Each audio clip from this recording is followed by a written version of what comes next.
Indu Rebecca Varghese अपनी बेटी अर्शिया मुकुंद, ससुर वरदराजन और सास गीता वरदराजन के साथ अशोक चक्र प्राप्त करने के लिए नई दिल्ली जा रही हैं, जो इंदु के पति मुकुंद वरदराजन को मरणोपरांत प्रदान किया जा रहा है।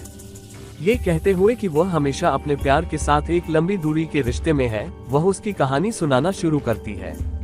इंदु चेन्नई के मद्रास क्रिश्चियन कॉलेज में अपनी स्नातक की डिग्री शुरू करती है, जहां मुकुंद उसके सीनियर हैं।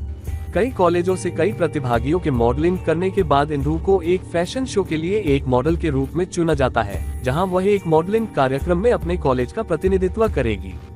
शुरू में वह जाने से मना करती है, हालांकि मुकुंद उसके सहायक के रूप में उसे भाग लेने के अपने फैसले पर पुनर्विचार करने के लिए कहता है। अंततः प्रतियोगिता जीतकर वह मुकुंद को धन्यवाद देती है, उनके बीच प्यार पनपता है। कुछ ही समय बाद वे प्यार में पड़ जाते हैं और डेटिंग शुरू कर देते हैं, और अंत में इंदु को पता चलता है कि वह भारतीय सेना में शामिल होना चाहता है। हालांकि जब उसकी मां गीता को ये पता चलता है, तो वह उसके फैसले का विरोध करना शुरू कर देती है। फिर भी दृढ़ निश्चयी मुकुंद सिंधु और वरदराजन की मदद से ऑफिसर्स ट्रेनिंग अकादमी में प्रवेश परीक्षा पास कर लेता है।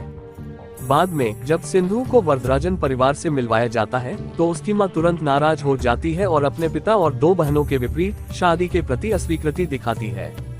कई महीनों के कठिन प्रशिक्षण के बाद मुकुंद को राइफल और बंदूक प्रशिक्षक के रूप में पदोन्नत किया जाता है, जो महूगांव में सेवा करता है।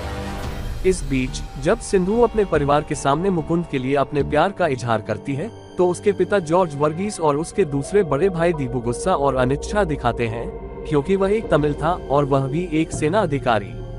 तनाव तब बढ़ जाता है जब जॉर्ज द्वारा अपने कमांडिंग ऑफिसर को ये रिपोर्ट करने पर मुकुंद क्रोधित हो जाता है कि उसकी बेटी मुकुंद से प्यार करती है।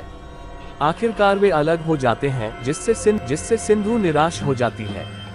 एक साल की छुट्टी के बाद दोनों परिवार उनकी शादी के लिए सहमत हो जाते हैं और 30 जून 2009 को उनकी शादी हो जाती है, जिसके बाद दंपति गर्भवती हो जाते हैं और 17 मार्च 2011 को अर्शिया नाम की एक बेटी को जन्म देते हैं। इसके तुरंत बाद मुकुंद को संयुक्त राष्ट्र सीरिया लेबनान सीमा मिशन में सेवा देने के लिए एक कैप्टन की भूमिका में पदोन्नत किया जाता है। इसके बाद मुकुंद को 18 अक्टूबर 2012 को पिछले कंपनी कमांडर मेजर मिथुन मोहन के स्थान पर 44वीं रेजिमेंट में राष्ट्रीय राइफल्स बटालियन में तैनात किया जाता है। उन्हें कैट काउंटर असॉल्ट टीम सिपाही विक्रम सिंह, रविशंकर, माइकल, वहीद, सैफुद्दीन, राजेश, वेंकन्ना, मेजर श्रीनाथ, ज्योति और जोगिंदर और उनके commanding officer colonel Amit Singh Dabas से मिलवाया जाता है। डबास उन्हें पूरे कश्मीर में सबसे वांछित आतंकवादी अल्ताफ बाबा के बारे में संक्षिप्त जानकारी देता है।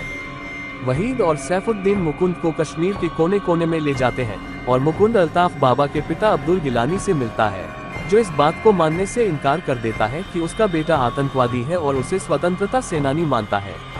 मुकुंद अपने अहंकार को बचाते हुए आखिरकार वहां से चला जाता है।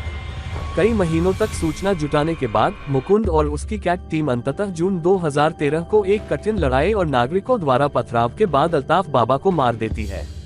मुकुंद की बहादुरी और पराक्रम की उसकी पूरी टीम द्वारा सराहना की जाती है, लेकिन वह कर्नल से सेना मेडल लेने से इनकार कर देता है। इसके बजाय वहीद या जोगिंदर की सिफारिश करता है, क्योंकि वहीद ने उन्हें कश्मीर में मार्गदर्शन किया था और जोगिंदर ने एक आतंकवादी को बेअसर कर दिया था, जिससे मुकुंद ऑपरेशन के दौरान अल्ताफ बाबा को पकड़ पाता है। लेकिन जल्द ही जैश-ए-मोहम्मद कमांडर आसिफ वानी नामक एक अन्य आतंकवादी सैन्य खुफिया रडार पर आता है। मुकुंद और उसकी टीम उसे ढूंढने निकल पड़ती है। बाद में बंदूकों और राइफलों के साथ प्रशिक्षण के दौरान सैफुद्दीन की गोली मिसफायर हो जाती है और मुकुंद को पीठ में लग जाती है, जिससे वह दर्द से तड़प उठता है। मुकुंद अपने ससुर की देखभाल में केरल जाने पर जोर देता है और सुझाव देता है कि सैन्य अस्पताल में देखभाल से अधिकारियों को पता चल जाएगा कि सैफुद्दीन ने गलत गोली चलाई, जिससे उन्हें नौकरी से निकाल देना पड़ा। बाद में वह केरल में इलाज कराता है, साथ ही सिंधु और अर्शिया के साथ समय बिताता है। जब सिंधु उसके घाव को देखकर रोती है, तो वह उससे वादा करने के लिए कहता है कि वह कभी नहीं रोएगी, भले ही वह भविष्य में मर जाए। अनिच्छुक सिंधु उससे वादा करती है और वे मुकुंद के माता पिता से मिलने और एक नया घर खरीदने के लिए चेन्नई जाते हैं। एक महीने के बाद वह चला जाता है और अपने मुखबिर लतीफ की मौत से सदमे में आ जाता है, जिसे आसिफ वानी ने मार डाला जब उसे पता चला कि उसने अल्ताफ बाबा की मौत में योगदान दिया था। अपनी मौत से कुछ क्षण पहले लतीफ वानी को बताता है कि वहीद और मुकुंद अल्ताफ बाबा की मौत के मुख्य दोषी थे। इससे क्रोधित वानी मुकुंद और श्रीनाथ पर उनके काफिले में हमला करता है और वहीद का अपहरण कर उसे प्रताड़ित किया जाता है, लेकिन मुकुंद और सीएटी टीम अंततः उसे सिर कलम होने से बचा लेती है, बावजूद इसके कि दबास दुविधा में है। जैसे जैसे चुनाव का समय नजदीक आता है, दबास सीएटी टीम को सुरक्षित मतदान में मदद करने के लिए एक बड़ी चेतावनी देता है और मुकुंद अपनी टीम के साथ स्थानीय बच्चों को शिक्षित करना और नागरिकों को मतदान करने में मदद करना शुरू कर देता है।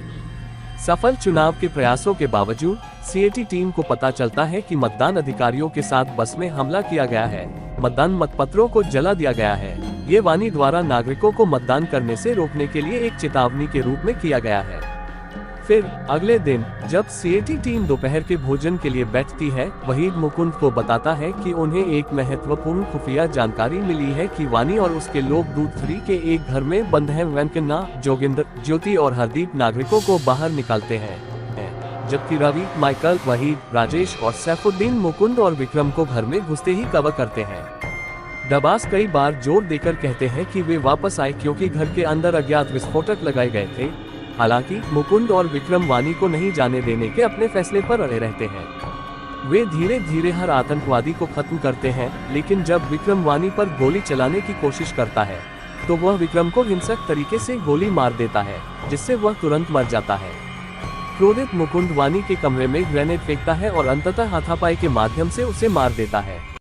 बाद में वह बाहर निकलता है, ये पुष्टि करते हुए कि ऑपरेशन सफल रहा, लेकिन गोली लगने और अत्यधिक खून बहने के कारण बेहोश हो जाता है। वेंकन्ना की गोद में मुकुंद विक्रम को खोने के लिए निराशा व्यक्त करता है, हालांकि दबास उसे रोक देता है और उसे एम्बुलेंस में ले जाता है। उसे पुनर्जीवित करने के कई प्रयासों के बावजूद मुकुंद रवि की बाहों में अपनी अंतिम सांस लेता है, जिससे कैट टीम तबाह हो जाती है।